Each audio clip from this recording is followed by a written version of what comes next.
ఏమైందమ్మా, ఏం జరిగింది? అంటే నేను వాళ్ళ ఇంట్లో పని చేస్తా సార్. మా ఓనర్ దగ్గర 1,00,000 రూపాయలు అప్పు తీసుకున్నా. 1,00,000? దాంతో వడ్డీతో సహా సగం వడ్డీ ఇచ్చేసిన. సగం వడ్డీ ఇస్తుంటే ఇంకా బెదిరిస్తుండు, డబ్బులు ఎప్పుడు ఇస్తావో అమ్మా, ఇస్తావా ఇవ్వవా లేదో నాతో కలిసిపో అని చెప్తుండు సార్. పాడుకో అని డైరెక్ట్ చెప్తుండు. మీ డాడీ మేడం 1,00,000 రూపాయలు అప్పు తీసుకున్నాం మేడం. ఇంట్లో ప్రాబ్లం వచ్చింది, అర్జెంటుగా ఆపరేషన్కి అవి ఇవన్నీ కావాలన్నారు. అప్పు తీసుకున్నా, అందులో వడ్డీ అయిపోయింది, సగం వడ్డీ కట్టినా మేడం. కానీ మీ డాడీ, నేను కూడా మీ కూతురు అంటే కదా మేడం, అలా అన్నాడు మేడం.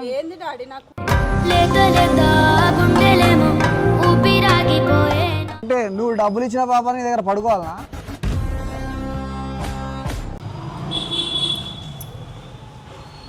పోలీస్ బాక్స్ ఫోన్ చేసింది మీరేనా అమ్మా? అవును సార్. ఏమైందమ్మా, ఏం జరిగింది? అంటే నేను వాళ్ళ ఇంట్లో పని చేస్తా సార్.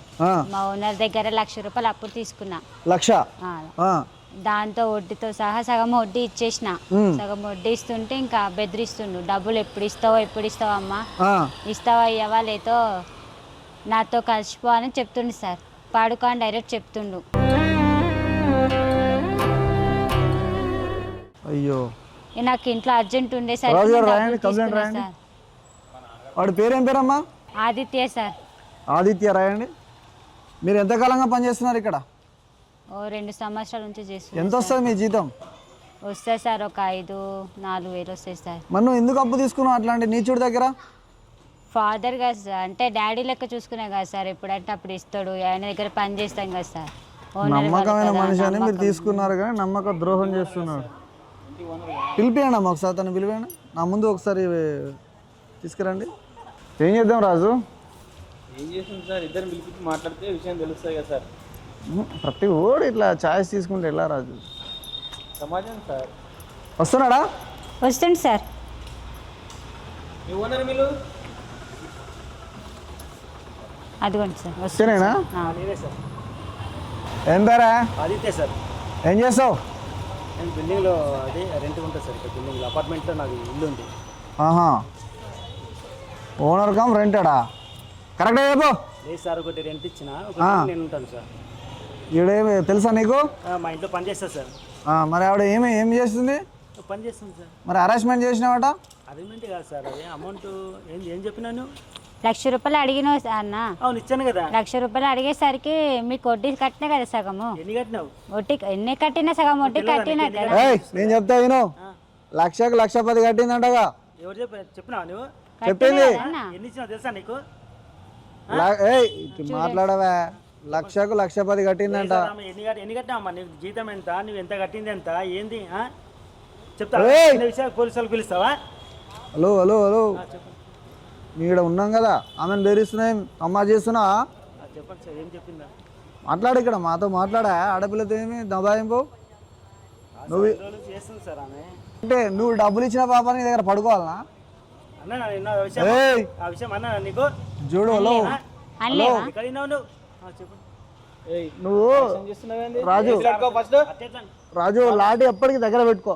ఒక నక్కిలి తిరగాలడికి బాగా తమాషా చేస్తున్నావు, తమాషా. అన్నాడు సార్. ఇప్పుడు మీరు వచ్చిరని భయపడి మళ్ళీ బెదిరిస్తుండే సార్. చూడండి సార్, ఆయనకు ఒక కూతురు ఉంది సార్, నేను కూడా కూతురు అంటే కదా సార్. కాదు, నీ కూతురు ఏజ్ ఉంటుంది ఆవిడకు. ఎంత నీ ఏజ్ ఎంత? 45. తిప్పి కొడితే 20 ఏళ్ళు ఉంటుంది నీ కూతురు ఏజ్.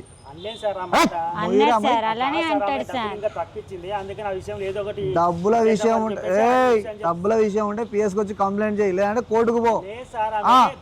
అంటే కొన్ని డబ్బులు ఇవ్వలేదు ఆమె, ఆల్రెడీ ఇప్పుడు మానేద్దాం అనుకుంటుంది ఆ డబ్బులు, అందుకని నువ్వు చేసేది కాదు సార్, ఎగ్గొట్టి వెళ్ళిపోదామని చూస్తుంది ఆమె. ఇలాంటి మాట్లాడుతుంది సార్, డబ్బులు కట్టేసి పనులు మానుకుంటా అని చెప్పినా సార్. అరే బాబు, అట్లాంటిది అయితే మొత్తం ఎగ్గొట్టాలి కదా. నీ 1,00,000కు 1,10,000 కట్టినా అంటుందిగా. లేదు సార్, అక్కడ వేరే దగ్గర పని మంచి దొరికిందంట, జీతం ఎక్కువ వచ్చేది, అందుకని చెప్పి వెళ్ళిపోతుంది. అరే నేనేం మాట్లాడుతున్నావు, నువ్వేం మాట్లాడుతున్నావురా నాయన? నీకు కట్టిందా లేదా? 1,00,000కు 1,10,000 కట్టిందిగా. చూసుకోలేదు సార్, ఇచ్చింది అమౌంట్ ఇచ్చింది. ఇచ్చింది కదా, మరి ఎగ్గొట్టలేదా? మొత్తం ఎగ్గొట్టి వెళ్ళిపోవాలి కదా. అంటే వేరే దగ్గర పని దొరికిందని చెప్పి. అరే అని నీకు ఎందుకు రాబాయి? చెప్పండి సార్. ఇట్లా మాట్లాడితేనే వింటావు. సార్ చెప్పండి ఏంటండి అంటే వినరు. పొలైట్గా నేను మాట్లాడుతున్నప్పుడు అర్థం కావట్లే, నాన్ సింక్లో మాట్లాడుతావు.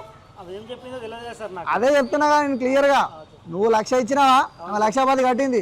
ఎగ్గొట్టేది ఎందుకు ఉంటుంది, ఇక్కడ వెళ్ళిపోతాయి కదా, కట్టదు కదా, ఆ పైసలు కూడా కట్టదు కదా. కరెక్ట్ చెప్పమ్మా. అతను అలా మాట్లాడుతావు, నువ్వు ఇలా మాట్లాడుతావు, ఏంటి అసలు? లేదు సార్, అలానే మాట్లాడి సార్. ఓన్లీ డబ్బు గురించే చేస్తున్నావు అంట నువ్వు. వాళ్ళ ఇంట్లో ఒక మేడం ఉంటుంది సార్, ఆ మేడం చాలా మంచి. ఎవరా మేడం? ఎవరు? వాళ్ళ భార్యనా? కూతురు సార్. వాళ్ళ కూతురు? నేను తీసుకొస్తా సార్, తీసుకొస్తా. కర్రా చెప్పమ్మా, ఏం జరిగింది చెప్పు. మీ డాడీ మేడం తీసుకున్నాను, 1,00,000 రూపాయలు అప్పు తీసుకున్నాం మేడం. ఇంట్లో ప్రాబ్లం వచ్చింది, అర్జెంటుగా ఆపరేషన్కి అవి ఇవన్నీ కావాలన్నారు. అప్పు తీసుకున్నా, అందులో వడ్డీ అయిపోయింది, సగం వడ్డీ కట్టినా మేడం. కానీ మీ డాడీ, నేను కూడా మీ కూతురు అంటే కదా మేడం, అలా అన్నాడు మేడం.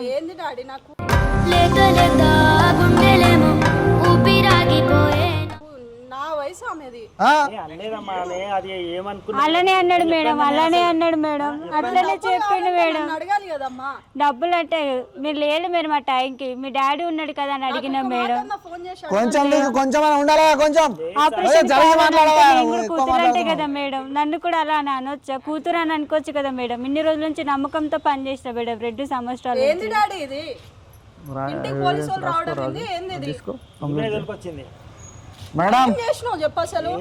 మేడం వర్క్ ప్లేస్ లో సెక్షువల్ హరాస్మెంట్ పెద్ద అఫెన్స్. ఒక 4-5 సెక్షన్ల కింద మేము కేసు ఫైల్ చేస్తాం. మీ డాడీని ఇమీడియట్లీ రిమాండ్ తీసుకొని పోతాం. ఈ అమ్మాయి చెప్పిన కంప్లైంట్కి మేము వచ్చాం. వాస్తవం కాదని క్రాస్ ఎంక్వైరీ చేస్తే మీ ఫాదర్ చేసేది రాంగ్ బిహేవియర్.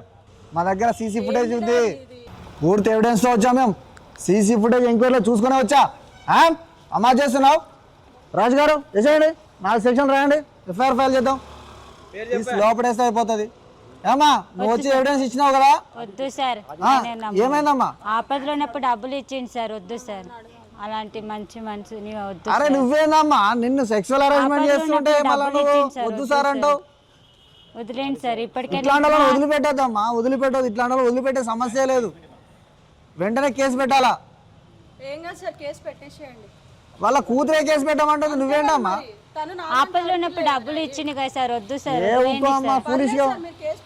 పోలీసుగా మాట్లాడకమ్మా నువ్వు. ఆపదలో ఉన్నప్పుడు డబ్బులు ఇచ్చింది మేడం, వద్దు మేడం. ఏం రాజు గారు, ఇంత అమాయకంగా ఉంది ఈ అమ్మాయి. ఆపదలో డబ్బులు ఇచ్చిండు వదిలేయంట. ఇట్లా వదులుకుంటూ పోతే వీళ్ళు మొత్తం దేశాన్ని మింగేస్తారు వీళ్ళు. ఏం అమ్మ ఒక్క నిమిషం కాదు, ఇప్పుడు గుర్తొచ్చిందా నీకు సారీ? ఇంత జరిగినాక నీకు సారీ గుర్తొచ్చింది. అప్పుడు ఏమైందా నీ బుద్ధి? అంటే ఇప్పుడు కేసులలో బుక్ చేస్తుంటే, ఎఫ్ఐఆర్ ఫైల్ చేస్తుంటే, పోలీస్ స్టేషన్ తీసుకుపోయి లాకప్లో రిమాండ్ చేసి తొక్కితే అప్పుడు తెలుస్తుందా? డబ్బులు ఇచ్చేసి సార్, ఆమె డబ్బులు ఇచ్చే. ఏం డబ్బులు ఇస్తావు? ఏం డబ్బులు ఇస్తావు? అదే ఆమె కట్టిన డబ్బులు ఇచ్చేస్తాను. డబ్బులు ఇస్తే అయిపోతుందా? ఎంత అరెస్ట్ చేసినాడు? నీతో మాట్లాడుతున్నా నేను, ఆమెతో మాట్లాడు. ఆమె సూసైడ్ అటెంప్ట్ చేసుకుంటాను తెలుసా? తమాషా చేసిన తమాషా యూజ్లెస్. 420 కింద లోపడే తొక్కుతా నేను. సారీ సార్, ఇంకోసారి సారీ వాడు దొరికింది ఆ రాజు గారు. ఈయనకి ప్రతి ఓడికి సారీ దొరికిపోయింది. ఇంకోసారి సార్ జరగదు సార్, ఇంకోసారి అట్లా సారీ చెప్పు. నాకు కాదు ఆమె చెప్పు. పడుగా కలవడదా? వద్దయ్యా, పెద్దవారు వద్దొద్దు. ఏందమ్మా నువ్వు కొంచెమన్నా అర్థం చేసుకోకుండా? పెద్దవాళ్ళు కదా సార్. ఎంతమందిని అర్థం చేసుకుంటారమ్మా ఇట్లా మీరు ఆడోళ్ళు? ఎంతమంది నమ్ముతారు మీరు? నమ్మాల్సిన అవసరం లేదు. మీకు ఆల్రెడీ ద్రోహం చేసి టార్చర్ పెడుతున్నాడు. కంప్లైంట్ ఇచ్చేసినావు, అయిపోయింది. ఫోటో తీయండి ఫస్ట్. ఆయన నాకు మాట్లాడినా ఇక్కడ రాను, నీట్గా టక్కు గిక్కు వేసుకొని ఉండదు సరిపోదు. చల్ మొక్కలు చేసినావా లేదా? చేస్తా ఇంకోసారి కరెక్ట్గా చెప్పు. కర్రామ్మా కర్రా తప్పైందని చెప్పు. లే కన్నా కూతురు చీకొట్టి వెళ్ళిపోయింది. ఏం బిహేవియర్ యూజ్లెస్. ఇదే లాస్ట్ వార్నింగ్ నీకు. చెయ్ సైన్ చేయి. ఎంత బుకాయించాడు అమ్మా. వాల్యూ ఉంచుకో. నువ్వు పోలీస్ బాక్స్ కాల్ చేసావు, మేము వచ్చాము. ఇది ఎప్పటికైనా సరే ధైర్యంగా ఉండు నువ్వు. సరే సార్. ఇతని నుంచి నీకు ఏ చిన్న పాయింట్ వచ్చినా నాకు చెప్పు, ధైర్యంగా ఉండు నువ్వు, మేమున్నాం. పోనాడు ఎక్కడ దొరికారని ప్రతి ఒక్క